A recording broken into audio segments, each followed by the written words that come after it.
Untuk menjadi orang sukses, banyak hal yang dapat menjadi faktor pendukung. Selain dengan kegigihan dan inovasi, menjadi orang yang dapat dipercaya dan menghargai support orang lain adalah salah satu kuncinya.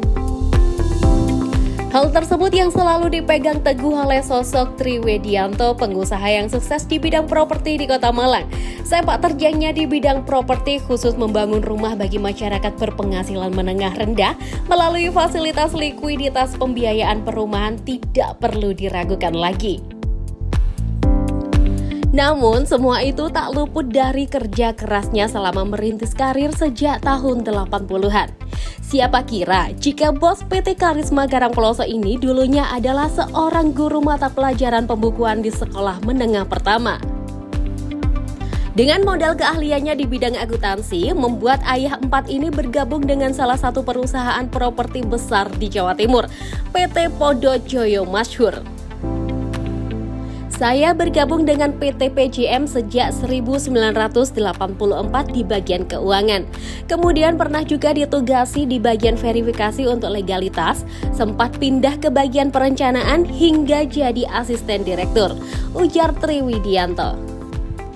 84 barulah saya bergabung di salah satu perusahaan properti yang besar saat itu, yaitu di PT Podo Joyo Masyhur. Tepatnya di bulan Desember tahun 1984.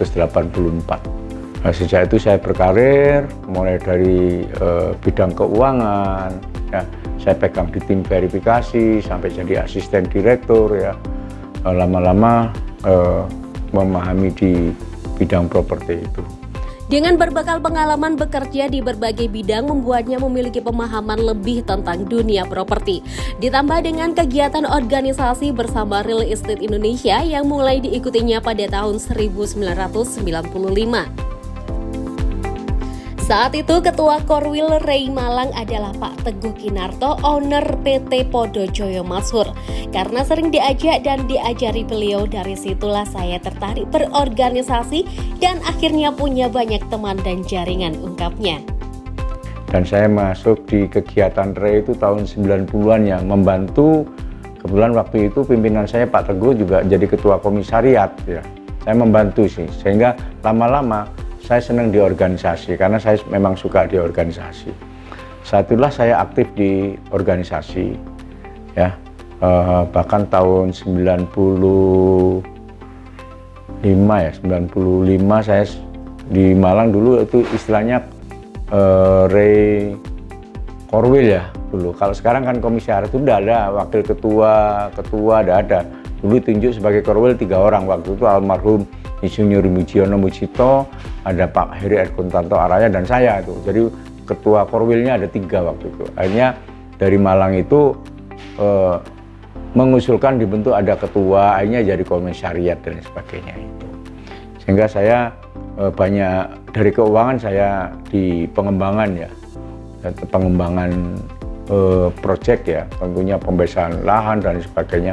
Mulai dari situlah saya memahami tentang bagaimana sih usaha properti dan sebagainya. Tetapi tahun 98 saya juga aktif di Rei ya, sampai di Jatim ya. Di situ saya makin banyak teman ya, teman pengembang ya, developer lah istilahnya. Itu akhirnya lama-lama makin menguasai ya. Karena ketekunan dan keulatan Tri membuat owner PT Joyo Masyhur Teguh Kinarto turun tangan langsung sebagai mentor untuknya. Tak ayal hal tersebut membuat Teguh Kinarto memberi peluang kepada Tri dengan mendorong untuk berdiri sendiri dengan perusahaannya. Pak Teguh adalah sosok yang banyak berjasa pada karir saya. Beliau selalu memberi support dan mendorong saya agar tidak boleh menyerah. Dengan peluang yang beliau berikan, akhirnya saya berani berdiri sendiri dengan take over salah satu perusahaannya, yaitu PT Karisma Karangploso. Walau sampai saat ini masih membantu dan bekerja sama dengan PT Podo Joyo Masyhur, beber beliau. Ya, dan saya juga fokus saat itu bergabung di Podo Joyo Masyhur, karena di Podo Joyo Masyhur banyak tantangan yang harus dihadapin ya, dengan karakter pimpinan saya Pak Teguh itu ya, yang selalu memberikan support memberikan semangat yang luar biasa. Orang tidak boleh menyerah, ya tidak boleh menyerah begitu saja. Bagaimana itu tantangan bisa diatasi. Itulah karakter pimpinan saya Pak Teguh, ya guru saya, bapak saya, Pak Teguh itu. Sehingga sampai sekarang ini saya justru tidak saya pungkiri bahwa saya sebenarnya memahami itu ya dari guru saya Pak Teguh itu. Ya, sampai berapa tahun kemudian saya membuat terobosan sampai saya jadi pengurus REI pusat ya. Akhirnya Pak Teguh memberikan satu peluang dalam hal ini untuk yang ini cobalah kamu kerjakan sendiri. Akhirnya saya berani untuk berdiri sendiri ya. Dengan salah satu perusahaannya itu kita take over. Salah satu perusahaannya grupnya Podojoyo yaitu PT Karisma saya take over tahun 2014-an lah ya. Akhirnya saya berdiri sendiri, semua karyawan ya saya ambil. Dari situ kita mulai memberanikan diri akhirnya dengan adanya justru makin kuatnya saya menekuni properti sejak saya bergabung juga sebagai pengurus REI, sehingga banyak memahami permasalahan-permasalahan yang terjadi, mengetahui permasalahan yang terjadi sampai bagaimana solusinya, sehingga kami ada keberanian untuk bagaimana bisa berdiri sendiri. Tetapi saya masih diminta untuk membantu PT Podojoyo Masur. Apapun saya sudah berdiri, saya ya masih siaplah membantu sampai kapanpun di Podojoyo Masur. Selagi saya masih dibutuhkan, saya siap untuk membantu karena saya menyadari saya besar dari sana. Dan juga guru saya Pak Teguh itu yang membimbing saya sampai saya seperti ini. Saya tidak akan melupakan itu jasa beliau, karena yang membesarkan saya, memberikan kesempatan saya untuk begini ya beliau. Sampai saya masuk di REI pun ya karena beliau, banyak membantu beliau ya.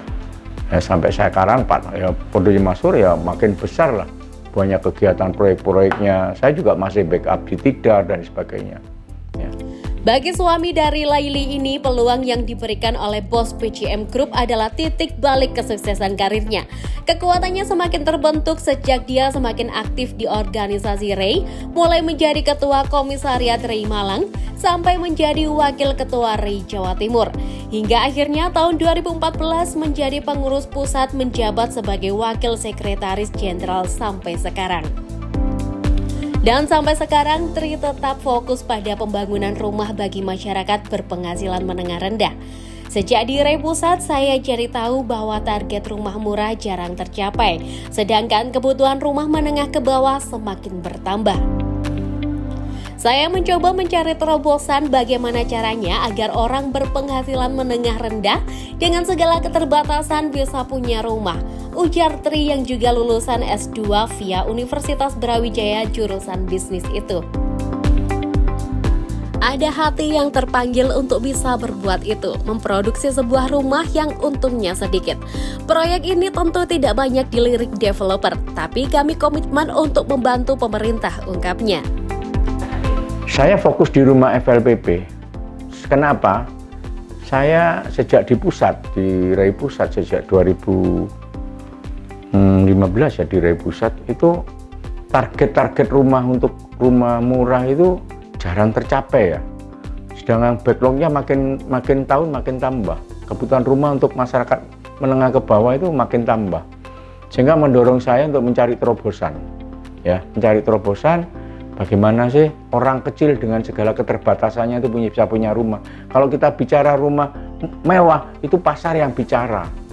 Tetapi kalau kita bicara rumah murah untuk MBR, ya tentunya ada hati yang terpanggil untuk bisa berbuat itu. Karena kita kan mendorong, bagaimana sih kita memproduksi rumah untuk memenuhi masyarakat kecil dengan segala keterbatasannya, dia punya rumah.